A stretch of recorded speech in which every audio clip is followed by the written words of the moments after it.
I didn't die. I made it. I was sick. I was sicky poo poo. Got a fever and it wasn't for the flavor of a Pringle either. It was like a real fever.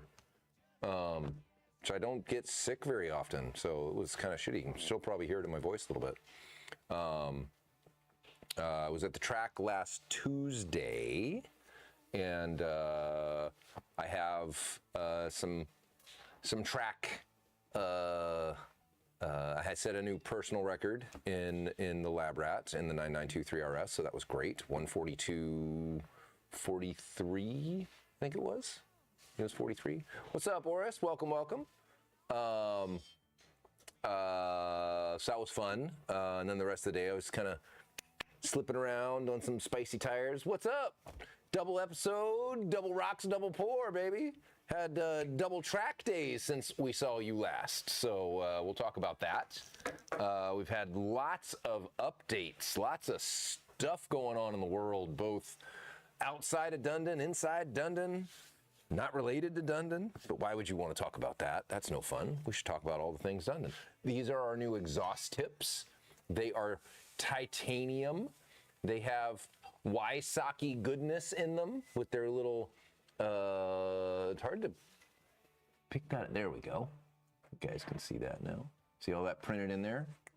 Audio is really quiet from your end. My headphones are maxed and it's not loud enough compared to listening to my music. There we go, turn that. How about now?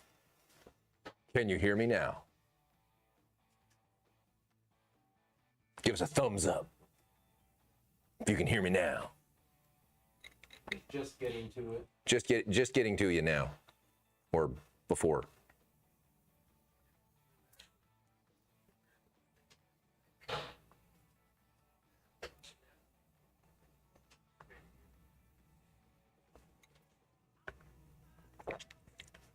You are cranked. What's that? You are cranked. All right. So is it okay? Should we make an adjustment? Sounds a little light in my ears as well. I wonder if the gain got turned down over here. That would be on your end. On the table. What did I do? Is it just not close enough to my mouth? Does it need to be up here? Is that better? I can just hold it. We need to, I can just do that. So I'm not wearing a collar today. This is one of those rare t-shirt days, so I can bury the microphone. All right, so tips. We're talking about tips. These are printed titanium, which is really super cool. Funny story. So there are adapter rings, which you can see on here, that have been welded onto the flange plate for the mufflers. And we have these in steel and titanium. The titanium ones have a T printed on the inside. I'm not sure if you guys can see that. You can probably zoom in later if you can't, but there is a T in there for titanium. One of our welders, they were practicing welding some titanium before they made these. And we have steel rings and titanium rings, and Oris will get a kick out of this.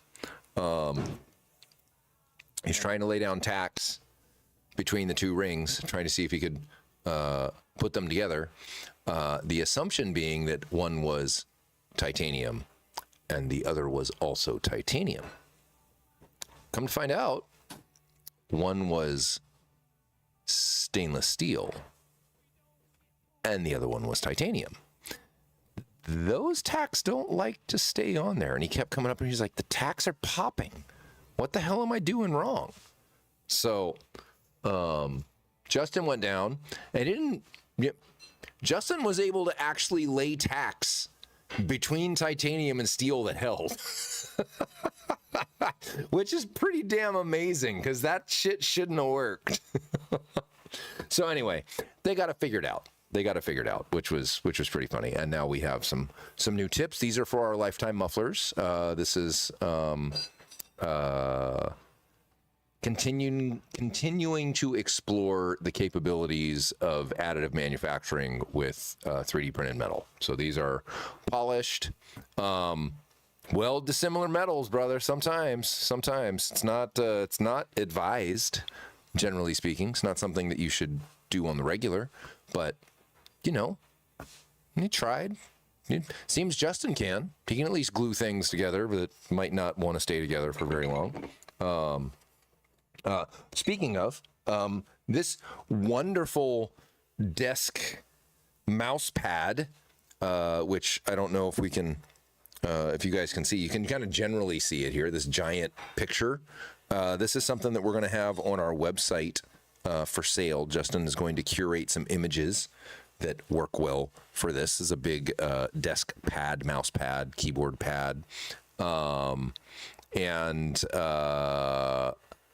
It's really gorgeous. It's really gorgeous, and makes me happy to see this. This is our buddy Sean in his red 992 GT3 RS before he sold it. This would be from Smokey's 9, I believe, at the airport event, going fast down the runway. Oh yeah, perfect. Look at that. He even got a picture of it. This is the coaster. This coaster is from Rensport Reunion, the coffee machine they had there. So we're going to build out our lifestyle products on our apparel site, such that you guys can surround yourself with Dundon goodness and Porsche goodness all around your house, if you want to, if your wife is so inclined. We'll get some Dundon cars on here, some local customer cars and such like that. I know Justin wanted to do some pics from when we were at Rensport Reunion, some of the race cars, not necessarily anything particularly Dundon, doesn't have to Dundon brand and all this stuff on it. So some of those will probably end up on there. What's this run, Justin? 50. Is that cost or is that suggested retail from? Suggested retail. All right, so about $50 for this big one, which honestly is kind of cheap because it's nice. It looks great. It's got rubber backing and no slip grip. Doesn't have kung fu grip, but it's got that no slip grip. So made in China, printed in the USA. Oh, how about that? There's some. Maybe it won't get tariffed. It's printed in the USA. Is that how that works? We get no tariffs then. So anyway, we got this going on. A couple big things going on that we learned last Friday. Thank you to one of our competitors for getting a car, John, Mr. Gatos, if you're watching. I did see your Instagram posts. Many thanks. We weren't able to get a car as quick as John did. John is one of the proprietors of Soul, one of our competitors. John's a great guy. He's a motorhead. He goes racing. John and I are still friends. We run competitive companies. We are supposed to hate each other. We don't. Sorry. And we serve different ends of the market, I would say, generally speaking, but both strive to have happy customers at the end of the day. So anyway, 992.2. 992.2. Thank you for that. In North America, it is not monitored. The OPFs are not monitored, just like a 992.1. Hallelujah. So that means it's game on. All of the exhausts that worked for the 992.1, GT3, and GT3 RS, direct bolt up, no check engine lights, no problemos, no need for dongles or dipshittery. Everything will be fantastic. Cars will run great. They'll sound way better because there are actual secondary cats buried in the muffler of the 992.2. Pretty crazy. So they've got non-monitored secondary cats shoved in giant holes in that giant muffler. So when you get rid of all that mess, and what we would tell you is And thankfully, probably people will stop asking us, do you just make the headers so I can keep my stock rear muffler? Because I really want to keep my stock rear. No, you don't. No, you don't. You want the whole shebang, and you want it to sound awesome, and you want it to go awesome, and you don't want to deal with any of that. Take all the stock stuff off, put it on a shelf. Don't get rid of it. You're going to want it when you trade it in. Keep it. Get it on the shelf. Get your stuff ordered. Because when this gets out and everybody starts to know, it's going to get a lot of people in line. There are all these 992.2 guys coming and getting their cars ready. They're being delivered. This car is going to get uncorked.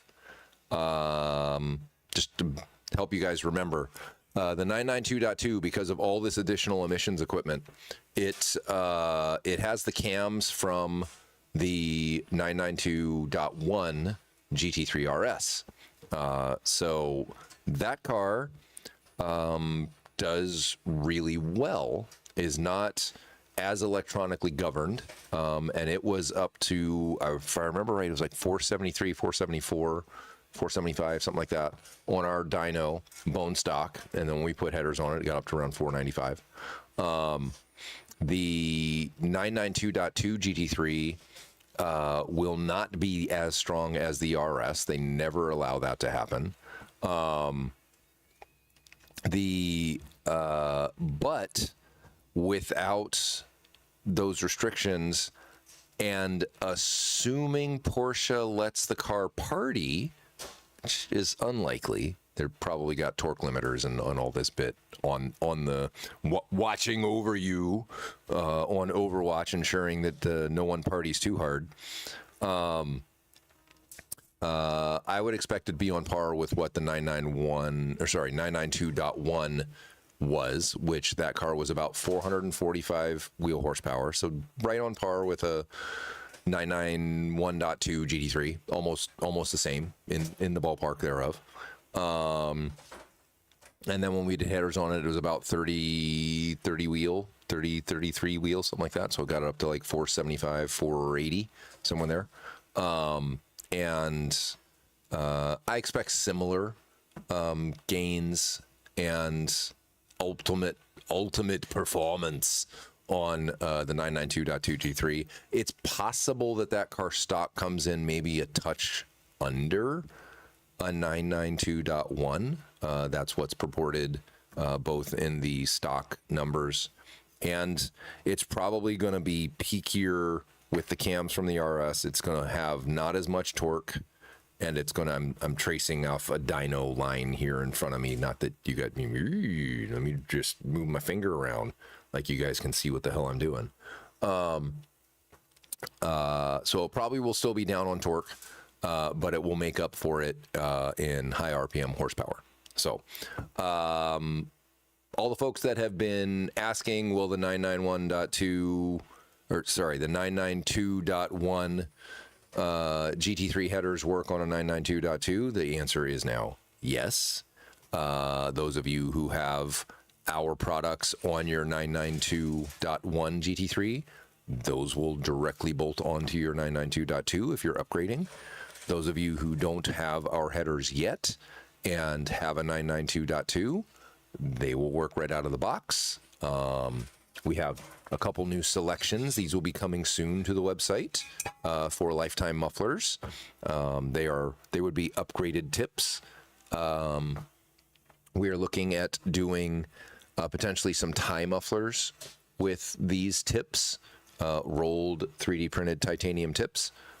So speaking of stock mufflers, hey, you remember my buddy that I was talking about that bought these AliExpress bullshit, fall apart, cheap ass Wysock knockoff tips? We got him some real tips. We got him some tips for stock muffler. These are steel. We also make them out of titanium. For those of you who are interested, they are a Dunn design. They are a megaphone design. He rocked these all day. He wants straight ones, so we will probably make ones like this, the vented. versions, but as standalone bolt-ons for those that are wanting something straight, not megaphoned. So, had great fun on the track today with Novin. I had a passenger. Novin and I were nose to tail at the racetrack, which was super fun. We were going around there. I think we did 4 or 5 laps together that way, which is great. So, yeah, these turned out great. Charles always is thinking about exhaust tips and what people might want and how to get them things that are high quality and all that bit that are actually manufacturable for them. So, long story short, 992.2 is a go for launch. You want an exhaust? We got your exhaust right here.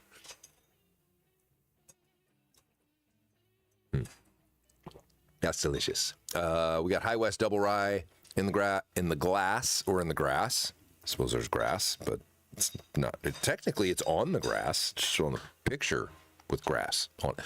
I am over there.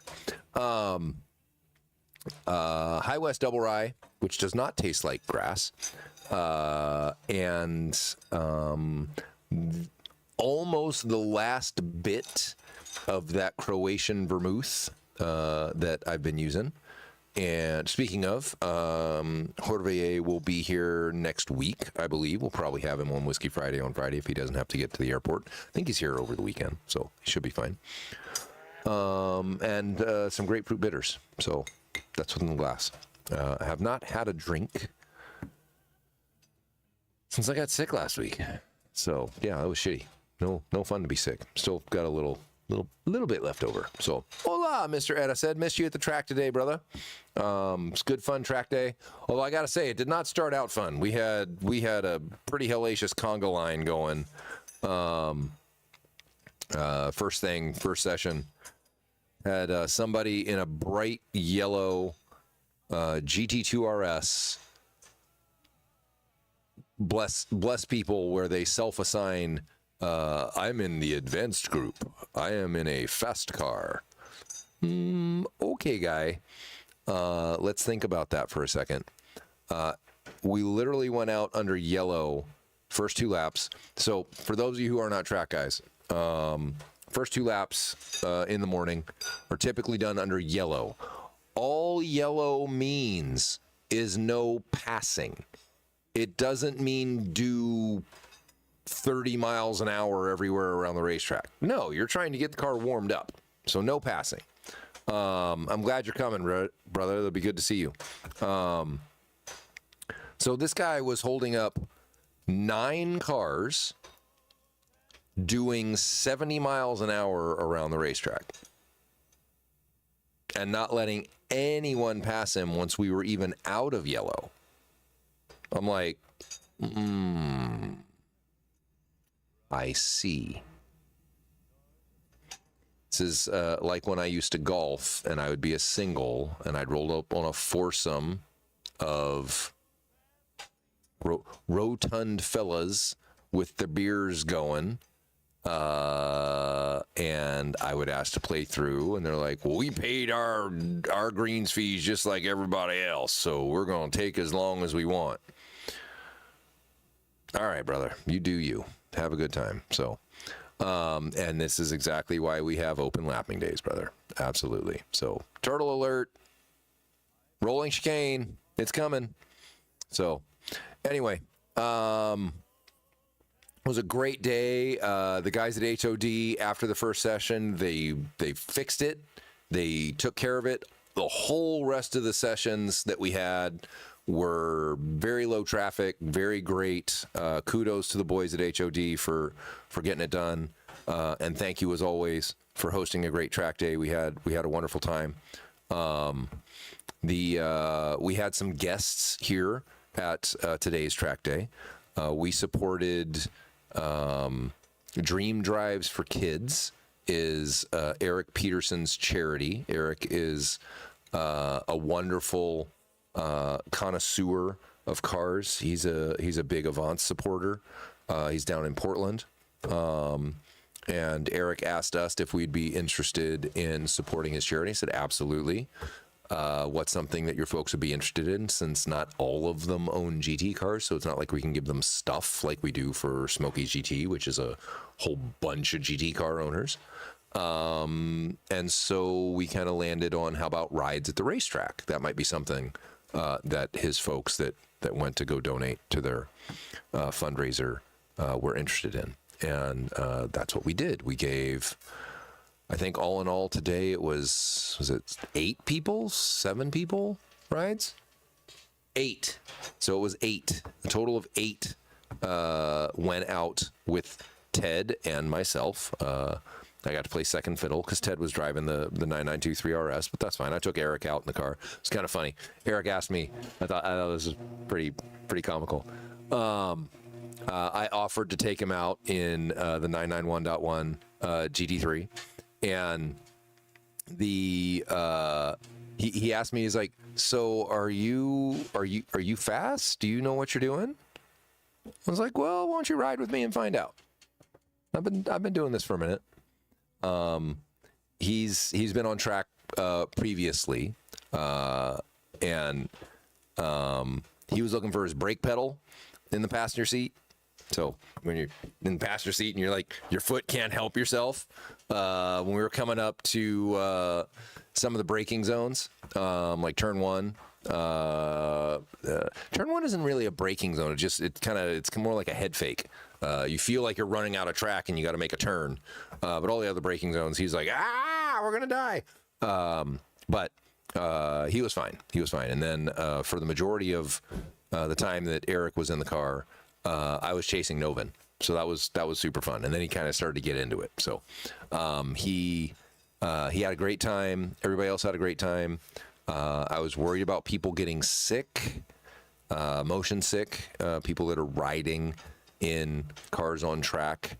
It's a lot you're doing. It's a lot of G's. It's a lot of turns. It's a lot of stuff going on. And often people have a lot of bravado about their ability to handle G loads and what your eyes are doing and all kinds of stuff. And 2 people ended up getting sick. So not like barfing in the car, but like a little queasy afterwards. And I feel for them because it takes a while for that to go away. My wife has motion sickness when we're out on the water, and it can last till the next morning sometimes if it gets really, really bad. So there are a number of guys who drive on track that wear Dramamine patches behind their ears because they suffer from motion sickness themselves. So anyway, it was a good time. It was a great track day. We had great fun. Is that me and Colin? Yeah. Oh, yeah, that's me and Colin. So this last time, one of our welders, the one that tried to weld steel and titanium, I'm sure he'll love me relaying that.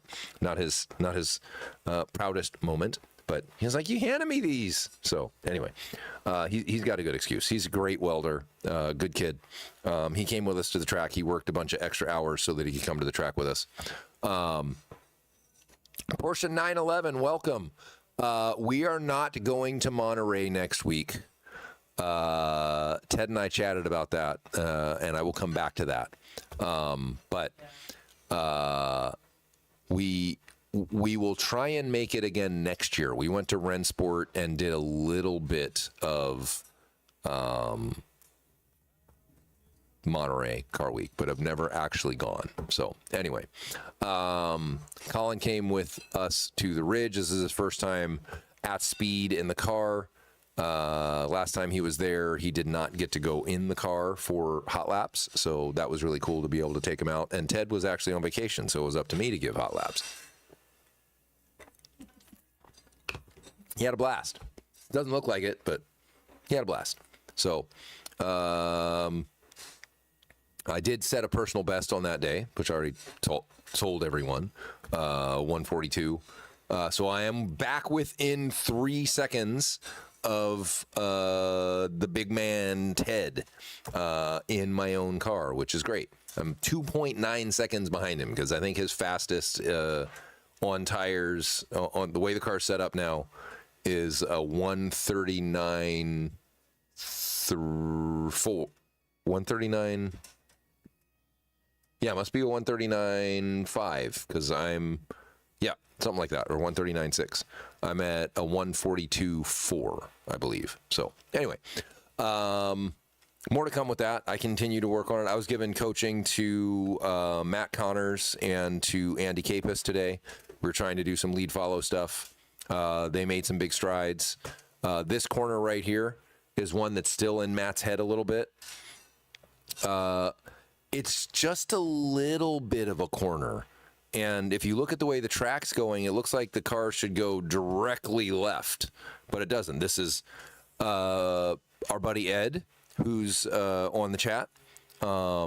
Beautiful silver car. This is Paul in his not a GT3 RS. It's a 992 GT3 Lab Rat coming up the hill.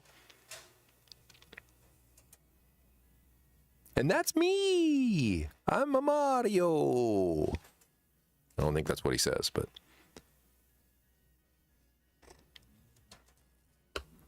So we were out, the main focus for the last track day, the Dundon HOD Open track day, was for Justin to get a whole lot of footage for our forthcoming advertising media.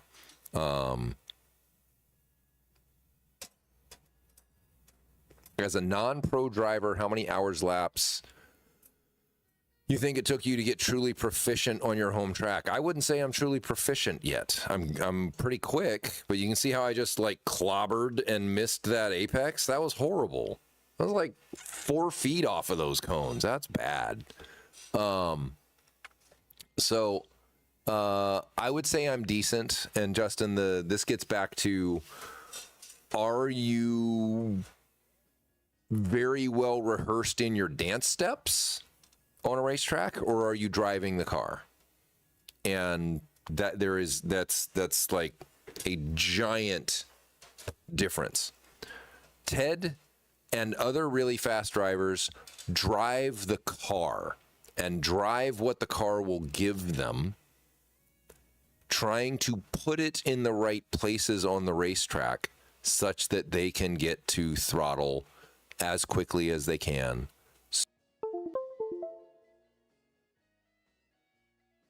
Or faster around the racetrack. What's going on, Brian? You're a mile away from that apex cone. Holy hell.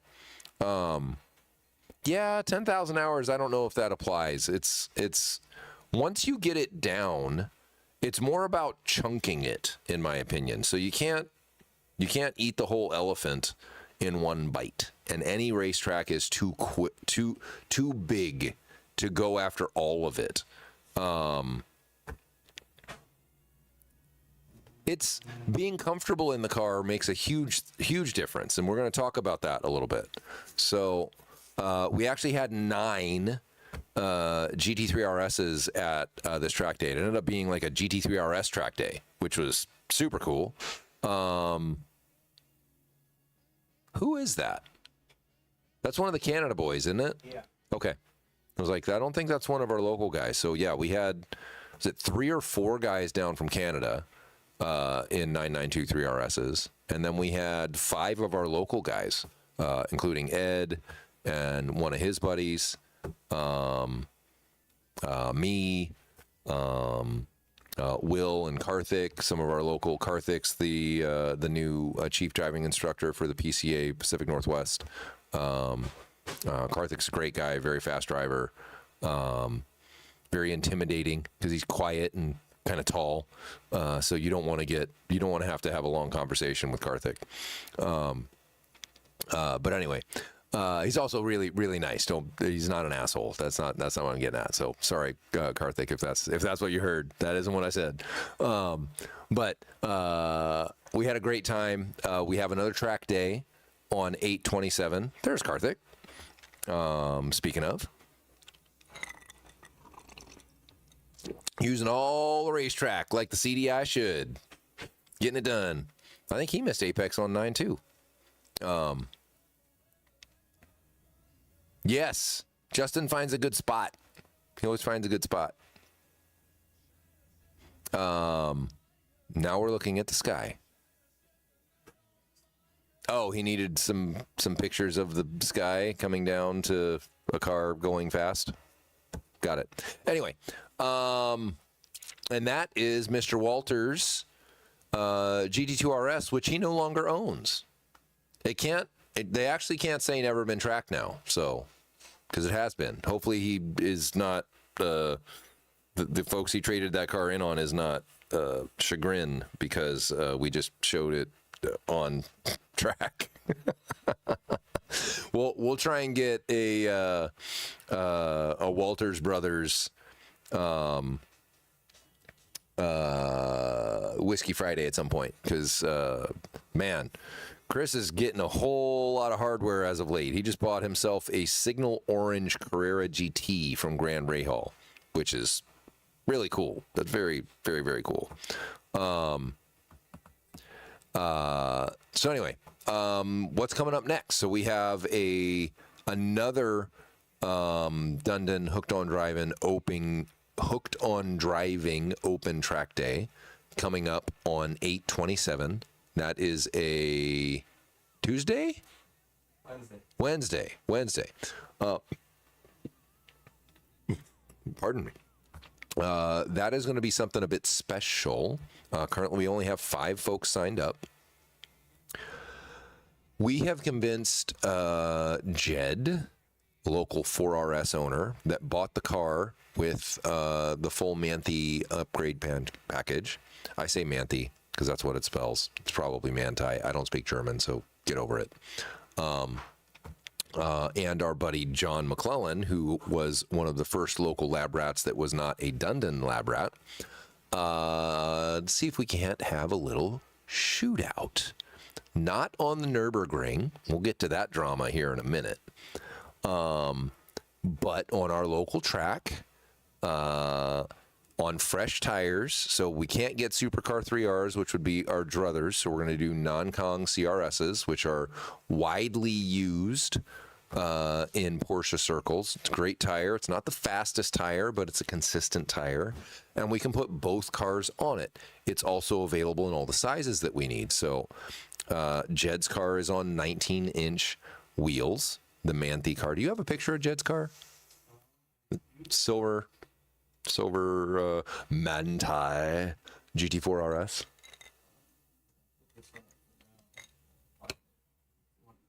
Mm-hmm. The one in the back that's all blurry.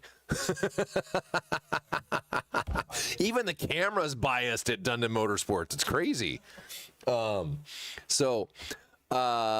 Jed's super cool. He bought that car off the lot. He didn't have it built. So he bought that car, one of the GMs at the Porsche dealer that he bought it from, thought it would be cool to build a Manthey fully outfitted car and charge even more for it. And then the car sat on the dealer floor for like an additional 6 months until eventually Jed bought it and kind of got all the parts for free, which good for him. So anyway, he's not tied to it.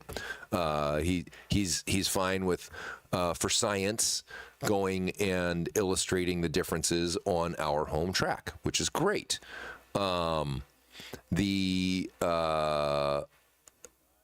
We're essentially doing this as if it were dollars, and I will confirm all of this. Manthey kit is essentially suspension and aero. We'll get to that, Eric. Yes, suspension and aero and installation by Porsche, and they have a warranty with it. I'm not discounting that. We have a warranty as well, but it's through us, not through Porsche. And John's car has got our power package. It has our full Valkyrie aero. It has MCS 3-ways. It has Forge Line 19-inch wheels. It has whatever's doot. Something keeps. Is somebody welding downstairs? Yes. It's probably Philip doing tacks. Yeah, I was like, why do we keep disconnecting and coming back on? Yeah, it must be Philip actually doing work, which I will never denigrate. It's fine. So anyway, So the gist is on the freshest tires, we're going to have Ted go out, and we're going to try and do this time attack style. Go out, get 5 laps in the car, fast as you can go. Done. So we're going to take the 5 flying laps, so a warm-up lap, cool-down lap, 5 laps. So a total of 7 laps. Get the tires up to temp, go kill it, come back. Ted's going to drive both cars. He'll drive both cars first on the freshest rubber. He's the one that can take advantage of the freshest rubber. We will have the owners of each car that they are comfortable in go and set laps in their own car. We will then have them switch cars. So Jed will drive John's car, John will drive Jed's car. We're still trying to figure out who the other amateur is that is neither the owner nor a pro driver. I can do it.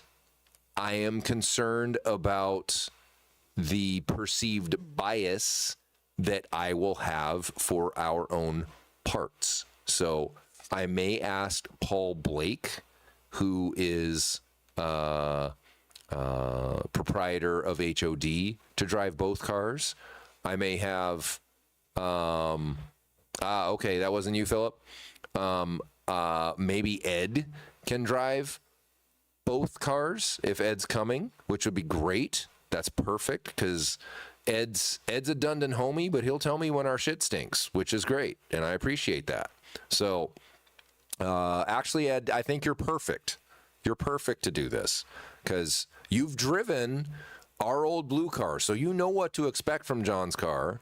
We just let's consider Ed in. I think that's great, and you're not afraid to say some shit on camera that is just really fucked up, which is awesome. We need that. We need that kind of live awesomeness on camera to keep the YouTube popping. So, Larry, you're welcome to come up too. Matt, also good to come up. Welcome, gentlemen. I was thinking about one of you Texas boys coming up here, inviting Barry to do it, but all you already paid money for our parts, so you have the same bias as I do, I would say. You're going to want your goodies to win. Ed doesn't really care. He doesn't care who wins. He's got an RS to drive all the time. He doesn't care.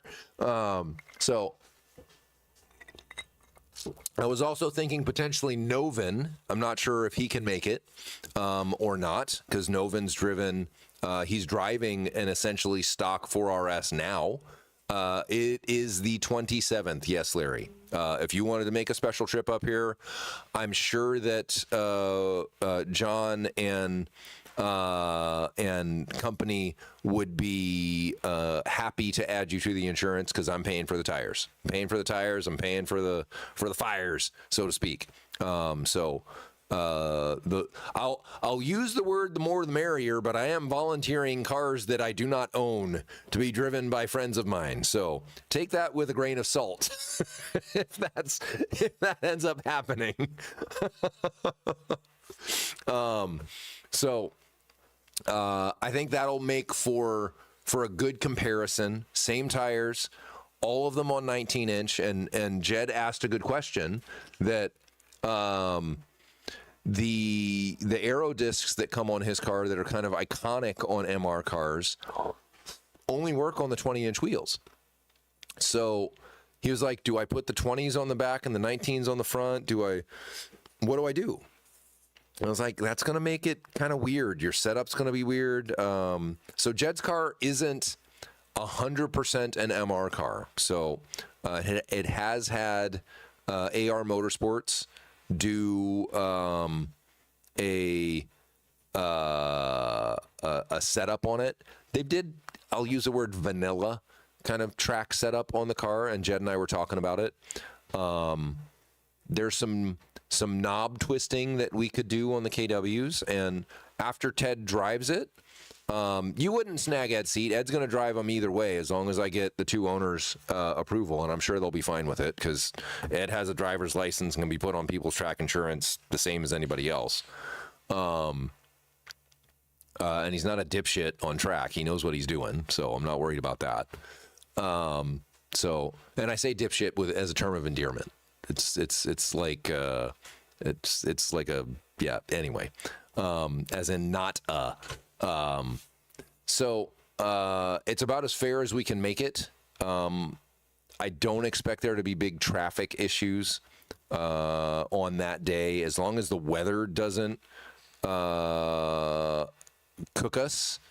Larry, if you're in town, you're welcome. You're welcome to come down. You can drive our RS on track that day, and I'll hand you the keys, whatever you like. Go knock yourself out.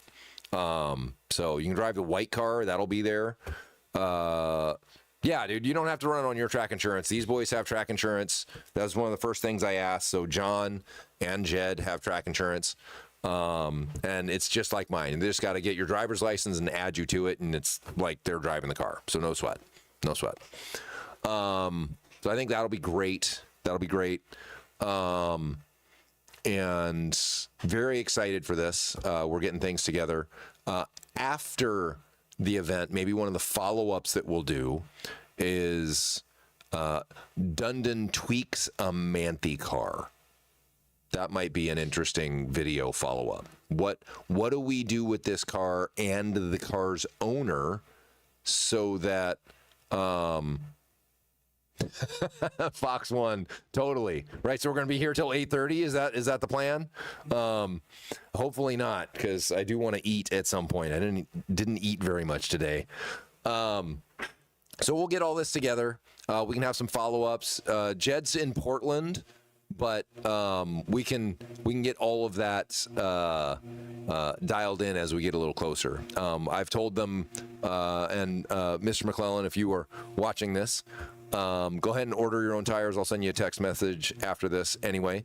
And I'll just reimburse you, because it's going to be faster, easier for you guys to just order tires than for me to order everyone's tires and logistically get them out to you and blah, blah, blah, blah, blah, blah, blah, blah. So we'll deal with that.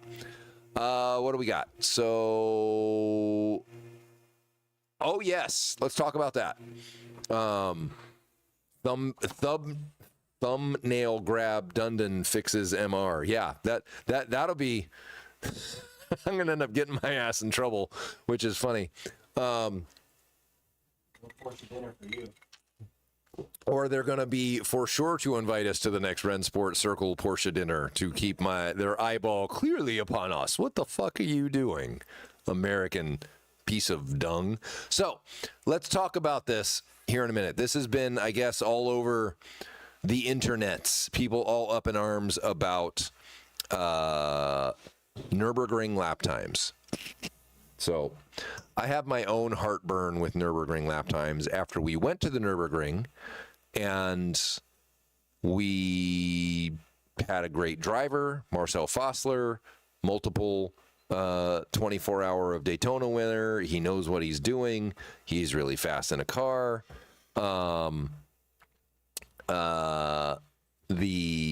We had a full support team, Sportec AG out of Switzerland. We had a large tire budget. We sent all our guys over there, and the weather beat us. It was just a little hot. It was a beautiful day at the Nürburgring. It was like 80, 81, 82 degrees. And for the Nürburgring, that's hot. So the tires gave up, and we didn't go very fast. So go ahead and throw the picture back up, Justin. So now we've got Chevy out there with the ZR1X, 1,250 horsepower. So it's probably a little heavy. I'll give it that. And it goes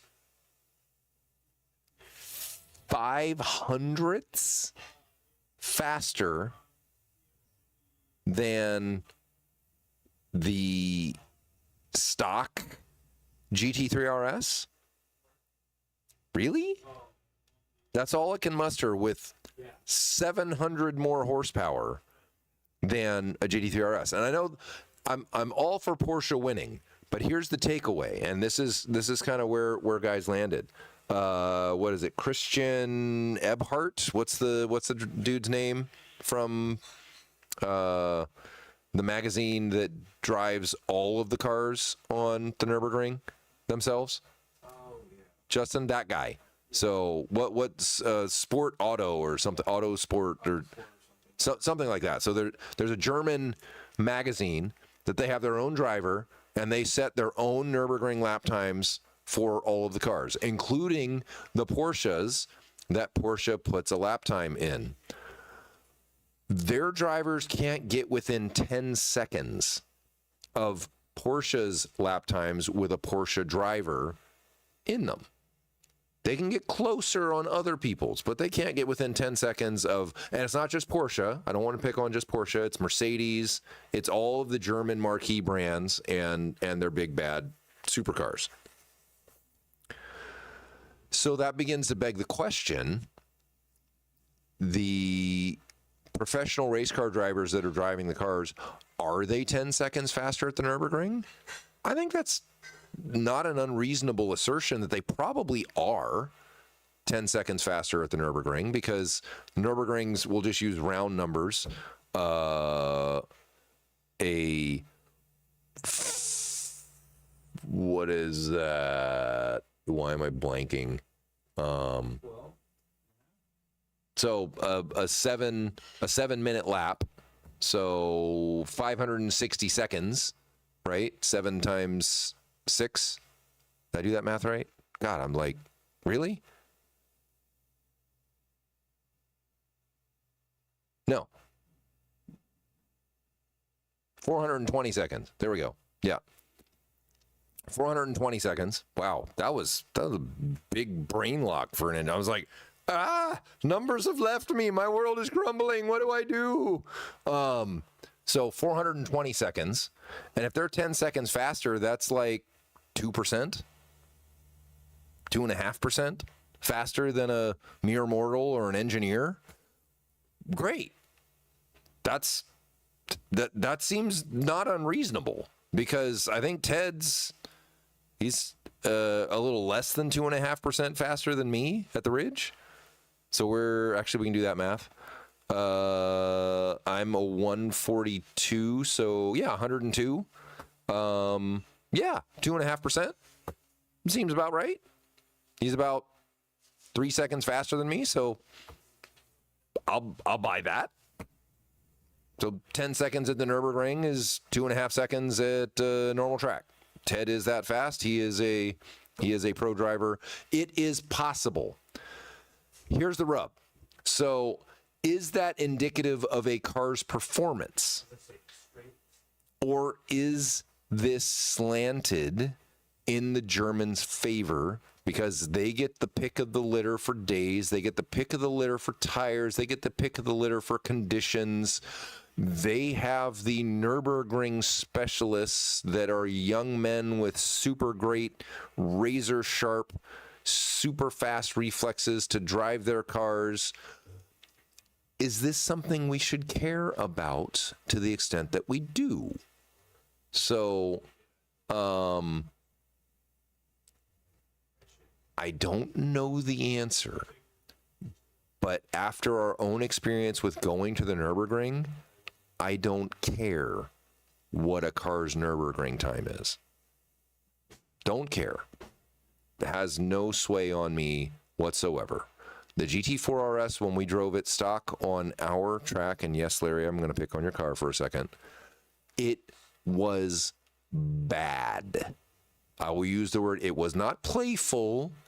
It was not enjoyably a handful. No, it was bad. Anytime Ted, and I've said this, I don't, probably too fucking much on this channel, but anytime Ted gets out of a car and he's like, I don't want to drive this anymore, that's a bad day. Pro driver he gets to show up and it's not his money. It's not his car. He didn't buy the gas. He didn't buy the tires. He doesn't want to drive it. Dude. He's like, no, this is no fun. I'm not having any fun. When we got done with the GT4 RS, he never wanted to get out of it. He's like, this car is amazing. It does everything I want. So, Porsche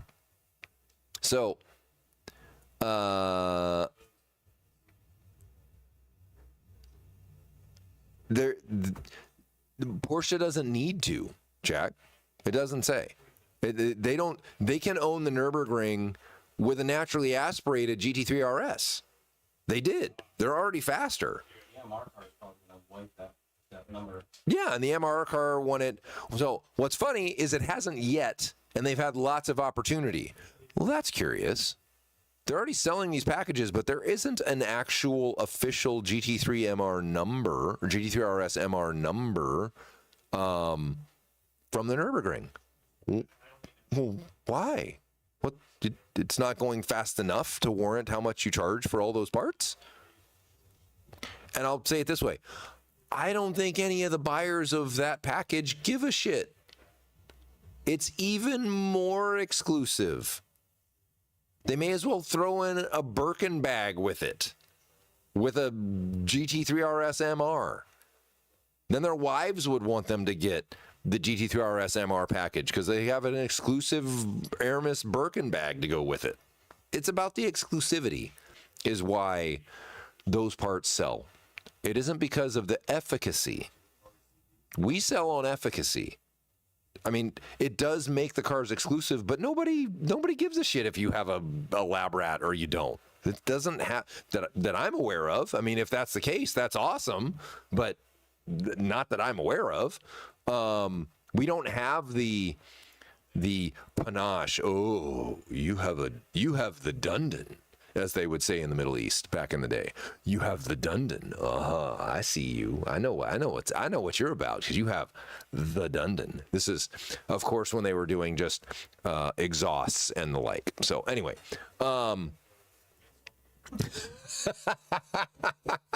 Justin, you don't get to come over and drive cars because you too are biased, but I appreciate you nonetheless.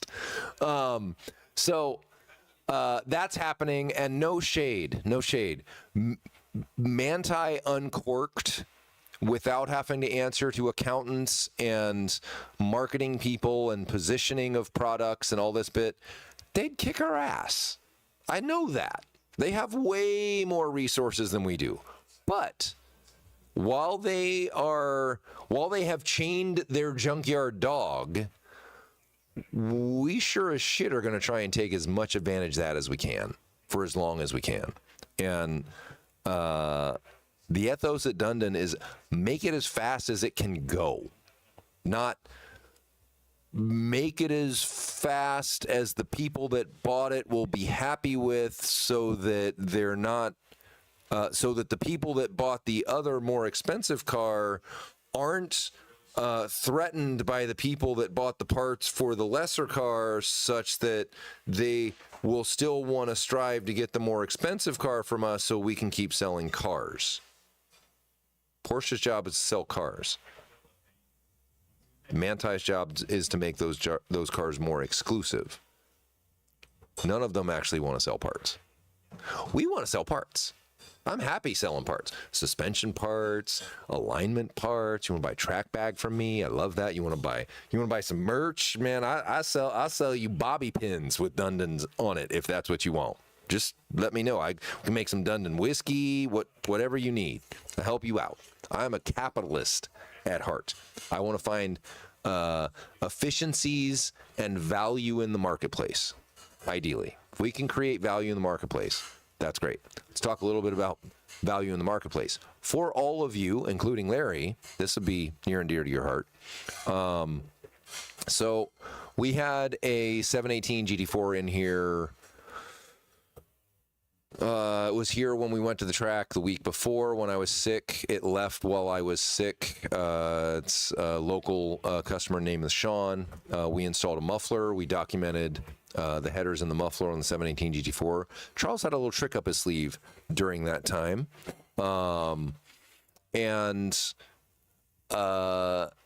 He requested some maps from a friend of ours. And he got a hold of a whole lot of maps regarding the car's cooling system. So anyone who's had a Cayman, the general gripe is it has 290-degree oil temps on track. It gets really fucking hot when you drive it on track. Just insanely hot. So Charles is taking this from the tact of he was dialing in a performance tune to go with the headers and the muffler on the car, and he would sit at a stoplight, and when he was pulling away from the stoplight, the car would like pull 15 to 18 degrees of ignition timing because the intake air temperatures had risen so much while it was heat soaking at the stoplight, because it's holding the coolant temps very high, holding the oil temps very high. It's also because the intake is aluminum, and sorry to those of you who make aluminum intakes, aluminum's not a very good material for an intake. There, I said it. The thermodynamics is working against you. The fact that aluminum conducts heat very well means that it heats up the intake air temperature. It does not cool it off, as portrayed in some aluminum intake manufacturers' websites. Not sure where that understanding of thermodynamics came from, but hopefully that would be the gist of when hell freezes over. In their world, hell's already frozen. So hell isn't, I don't know if hell's frozen or not, but the general accepted mythology is that hell's very hot, and it is not frozen. And so the fact that, yeah, that went sideways. Sorry, I brought in mythology with science, and that doesn't work. So anyway, aluminum is very bad for heat transfer to keep air cool, and as such, Charles went on a mission to try and reduce how that car deals with heat. And so he made an attempt on Sean's car, and we didn't get there. It didn't make all the changes that he want, but he reached out to our a tuner friend of ours that has like the full giant map packs, everything can get there. Welcome, Ryan. Welcome, Just DSM. Thank you, fellas. We went through a lot. I won't know that I'll be able to catch you up, but welcome either way. You can watch the rest on broadcast once we get it out there, but you're welcome to continue to push things. So the gist is our buddy Simon, I don't know if Simon's watching tonight, he might be, over at Driver's Choice in Florida. Simon got one of the first versions of this tune, and he's going to make a video for us and kind of talk about it. So I'm going to spill the beans a little bit before his video comes out. Charles was successful at pulling the temps down dramatically on the 718 GT4, and keeping them there such that when a typical drive that Simon would have just going home, stoplight to stoplight, car would normally be at 210 plus. As he would get to the stoplight, he could literally watch the coolant temp just drop all the way back to 180. And he's like, whoa, this car's never done that. And then he'd take off, and it would stay there. It was nice and stable. It was no problem. Oil temps were lower because of it. So we're excited for this. I'm always, there's a general thing in life about remaining curious. Remaining curious. If you remain curious, you generally are one hell of a problem solver.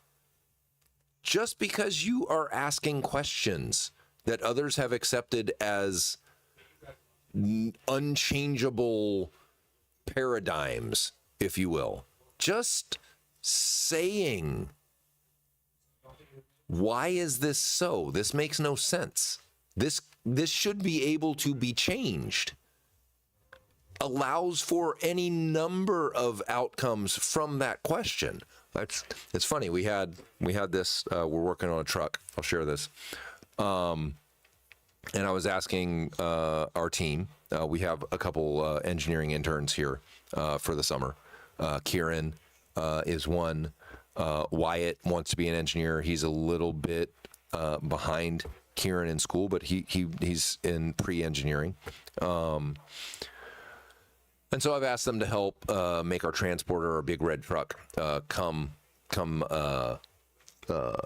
get improved. And there were some statements from one of our manufacturing engineers, from Philip, about what was possible and what wasn't, as far as what could work in the truck and how many cars could go in the truck and what would be necessary for the truck. And, you know, and I don't fault Philip for where he came from at all.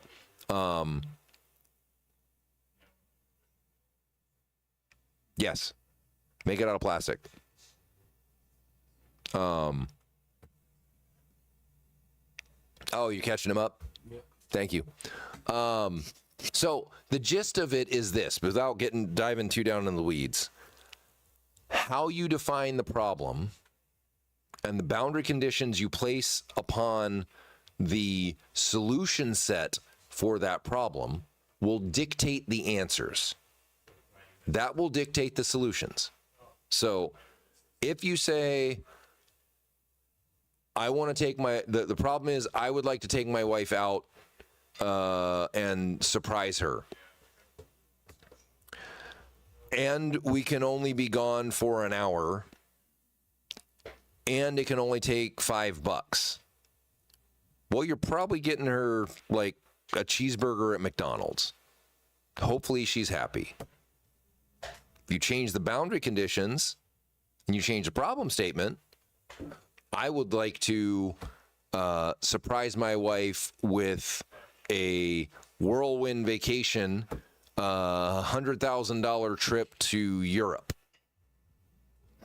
Fuck yeah, she's gonna probably be really fucking surprised and then smack you in the head as to why the fuck you spent $100,000 on a trip. But you understand where I'm going with this. I use some absurd corners of those two things. You do that in everything when you're setting up a design project. You do that, right? You start with a problem, right? What is the problem? You know, with the Cayman, the car runs really hot. Great. We would like the car to run cooler so that we can add additional performance. It also is going to have a whole lot of secondary benefits, as who said? Somebody said it. Eric said it. Yes, there we go. Eric said it. That if we can keep the... also, I broke my glasses today at the track trying to thread them into my helmet. You notice that there's only one little arm on these glasses. So far, I've been getting away with it. But, yeah, we'll see. I got others. We want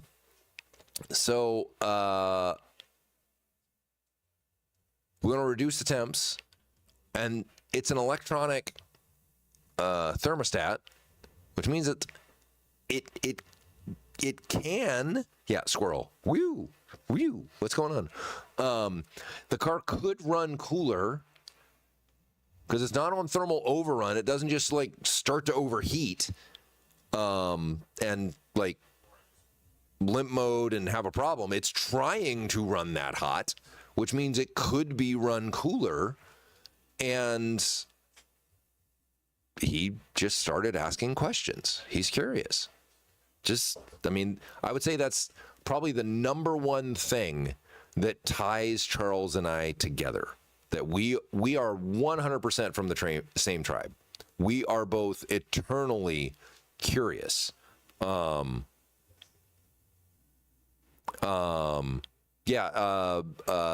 66 would be better than Delrin. Delrin's still a little dense and a little soft. PA 66 is what all of Porsche's parts are injection molded out of. You can probably get it in blocks and machine it. be fine. You could also 3D print it. That's what we do with most of our with our stuff. If you already have a CAD file, you just have to do the inverse of the machining of it and then send it to RapidMade or any number of places and have it printed out of. You might have to change the design a little bit so that you can bolt it together. But Ryan, if you're curious, shoot us in an email. I can get you in touch with the right folks, and go from there. So anyway, so yeah, I was telling a couple guys at the track, Club Sport guys, even Club Sports run hot. Just weird. Why the fuck would you make a Club Sport use the same electronic coolant control as a street car? I don't understand that at all. But anyway, that will be available soon. We will be offering that as a standalone tune for those cars that would like to run cooler. What we won't do is tune all of your mods, and there's a reason for that. I'm not just being an asshole. We offer a lifetime guarantee for all of our parts. We know what to expect with them, both from a longevity standpoint and from a performance standpoint. I don't know what to expect from other companies' parts. And the reason that I don't want to be the tuner for other companies' parts is when they have an air leak, a fracture, a catalyst, blow up, a problem. Now you've put me in the middle of your transaction with them. I don't want to be in the middle of your transaction with them. I have enough transactions that I have to support with people that are only working with me. So, as a general rule, we don't tune other people's parts. There are lots of tuners out there. It's just kind of a line in the sand that we've drawn, so that we don't get into this situation of, I'm sorry, sir, you have a hardware issue.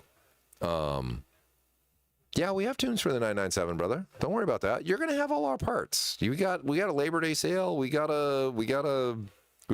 many sales, Justin. I'm not worried about you. Of course, we're going to tune. We already have tunes for the 997 GT3s. Had those for a long time, so don't sweat that. So we will not tune your headers are us headers from AliExpress. Nope, not going to tune those. You're on your own. If you want a cooler temp, we'll sell you a coolant or a lower temp tune for that, but that's it. If you need a tune otherwise, you will have to find somebody else to do that. So I think what we're offering will still find a number of takers. A lot of folks run without a tune as it is, and if we can get the 718 GT4 to run cooler, have more performance because of it running cooler, that's great. So I think that's going to go over really big. Which is great. What else? We did 992.2. We did Nürburgring times. We did Justin, when you watch this, your red car is being built as we speak.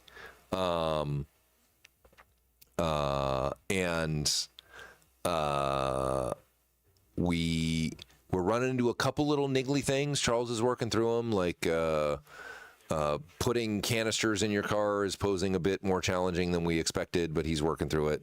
Like I said, he's curious. He's a good problem solver, so don't sweat that. But it's a good thing we have the car here for the first one, so we can document all this and we can make sure that everything's right.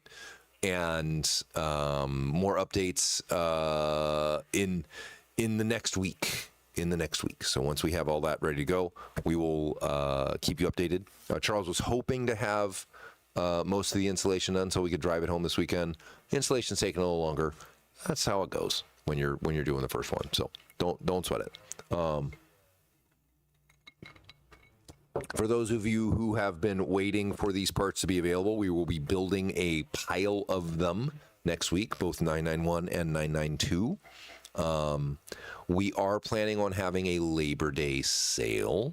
We'll likely start a little bit before Labor Day. Labor Day starts on Labor Day is September 1st this year. Thank you, calendar, for making that much shorter than I was expecting. It's normally at least a couple days in. Nope. Monday is September 1st, so that's Labor Day. So the we will be offering all of those parts. The 996 and 7. The only thing we're waiting on is the tension arm, I believe, to finish up. And I know Charles has a 3D printed mock-up on his desk that I see. Justin, can you grab that for me? With the brake duct on it? Perfect. Hand delivered by the man himself. Here we go. So this is the tension arm for the 996 and 997 with the factory brake duct attached to it with no zip ties. Would you look at that? You don't need to cut shit and put a zip tie on it. It actually just bolts on, clips on like it's supposed to. And it won't rotate around it either. So there you go. I would not run this on a car because it's got a plastic bearing. So also, by the way, we did, for those of you who watched 2 weeks ago, our special coating company, and us and our bearing supplier have all signed NDAs so that we can actually get started for testing some fancy coatings, because this guy's curious, and one of my superpowers is getting people to do things that there we go, that they don't necessarily know they needed to do in the first place. So our bearing guys, our FK has been fantastic to work with. They're very receptive to all this. They want to continue to improve their product. They want to serve this market at the top of their game. Yep. So we'll get back to Vaned. Do we have any winners for Vaned? We do. We what? We do. We do. All right. We have winners for Vaned. We'll get to that. I didn't know if we did or we didn't. So FK and our coding guys, we're super excited to get started on that project. FK has already got some bearings being machined to be able to accommodate what these coatings are. We've been talking to Mike at Black Sheep, one of our dealers in Texas that sees a lot of worn bearings, because Coda is particularly hard on spherical bearings, both from the load, especially some of the BMW guys with heavier cars. They see this a lot.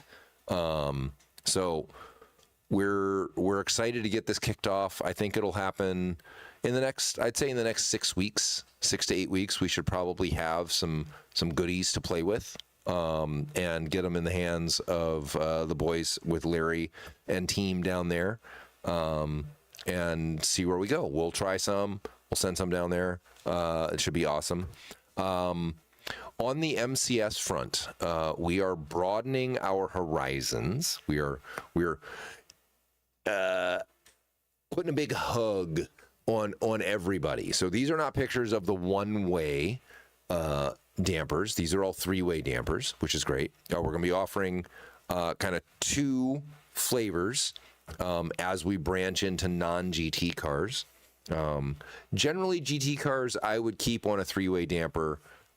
You could do a one-way for, let's say, like a 997 GT3 that's got really old dampers, it's a street car. That's all you really use it for. It's not a track car. A one-way is probably okay. And a one-way is a bit of a misnomer because it does have compression and rebound control, but it's through one knob. It's just through one knob. So you're changing compression and rebound when you change that knob, as opposed to an independent compression and rebound control, which would be a two-way, or an independent high-speed compression, low-speed compression, and rebound, which is a three-way. Our deal with MCS makes it such that the three-way pricing that we have and the three-way valving is much better than the two-ways. Two-ways are very narrow. They use the same valve as a four-way shock, which is also very narrow in range. Three-way is much wider in range. And because of that, we can find application for that valving in those dampers within the plethora of Dundon cars, be they stiffly sprung or softly sprung, we have the bandwidth to play within those. And the one-ways share the same valving as the three-ways. That's why we like the one-ways for this, not necessarily just the three-ways. Nice.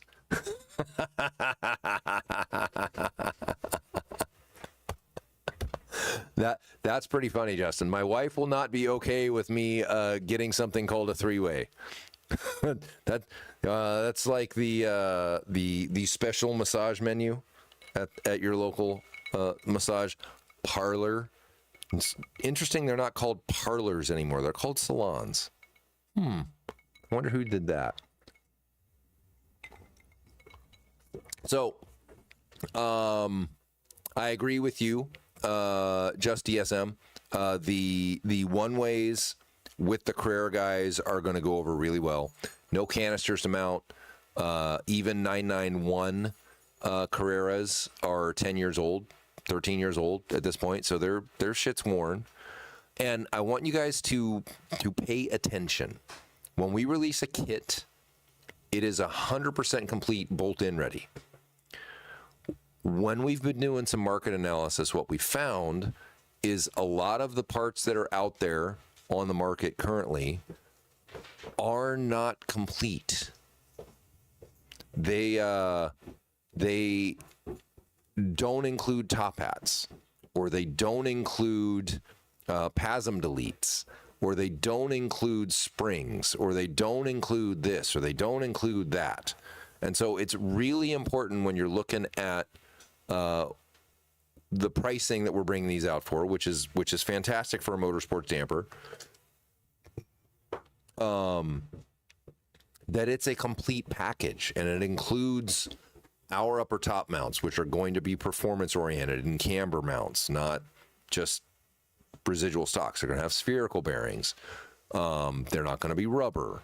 You know, all of these kinds of things. So all of the performance that you'd come to expect from us, as we are, I'll say, walking that ethos into a broader market, but a more budget centric market. So for those of you who want three ways, that's what we've been doing for a long time. No sweat. But as we do that, watch for it. So 991, 992, 996 and 997, Carreras. We have 987. We have 981. We are not ignoring our Cayman brothers and sisters. We have 718. All of those cars would be vastly improved with a quality damper and a quality geometry setup for how the car is driven and used. So anyway, we'll come back to that. We got a lot of work to do to both get all these parts on our website, get everything documented, get all the instructions together, and get videos out to show the efficacy of these parts. So we are at 5 minutes to 6. I have been now talking for an hour and a half. So I think this is, in essence, a double episode. Did I miss anything, Mr. Producer? Happy T-Ball. This is the Dundon-sponsored Auburn Parks and Rec T-Ball team, of which I believe Lydia is a member of said T-Ball team, because Charlie's too big. And this is their team photo in front of the lab rat that Charles brought down for them to get a picture with. That's awesome. They all got their Dundon shirts on, their shades going, all doing their T-ball action. That's fantastic. Thank you, young bucks, young Dundon fans. Please don't watch this because I'll be embarrassed. So we will come back with you guys next week, barring that I'm not sick. I can't guarantee it, but I don't think I'm going to be. With some more updates. We will, we got more stuff to talk about, but we've talked about quite enough tonight. Who are the winners? We got to do the winners before we leave. Oh, I'll post it. We'll post it. He's going to post it. All right, we didn't do it yet. So, all of you who use #Veined, there will be a winner soon. We'll post it in the comments. Yep. All right, he's going to post it in the comments when we post this. And unfortunately, our experiment with giving away free stuff in expanding our social media reach has not worked.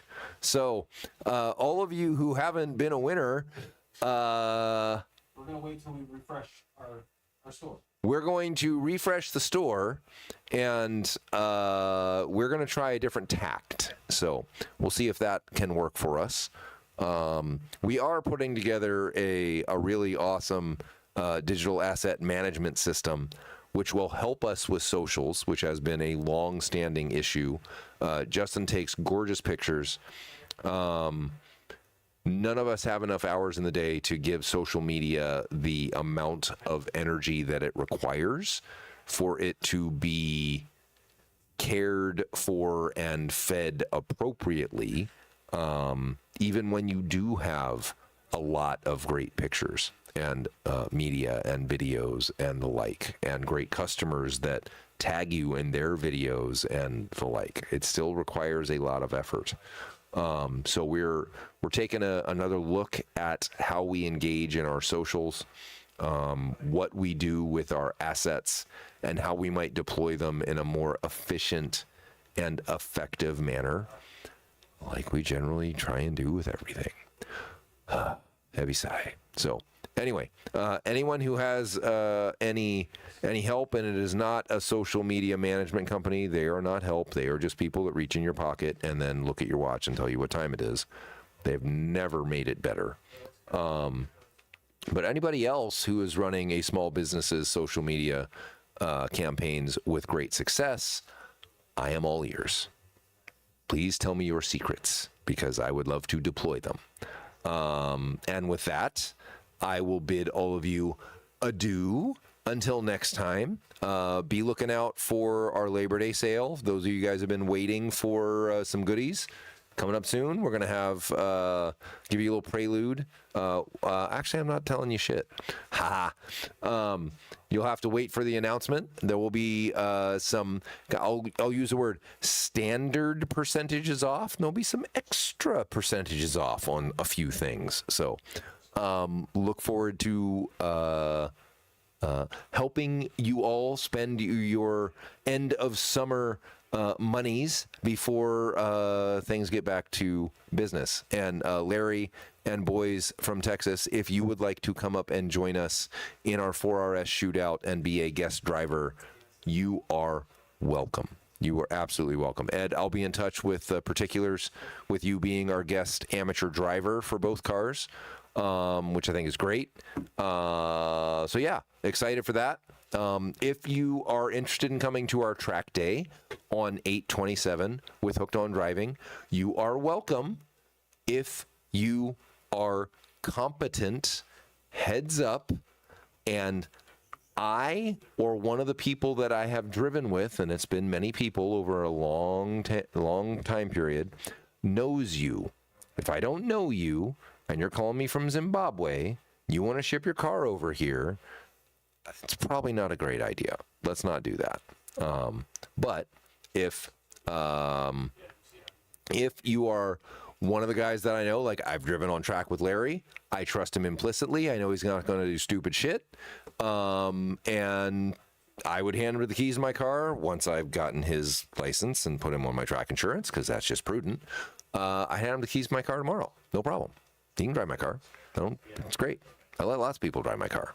So anyway, thank you all for joining us. Thank you all for being a part of our family. And sorry we broke the streak last week. I was curled up in a ball on the couch, sweating and shivering. So woe is me. Thank you guys so much. And we'll chat with you next week.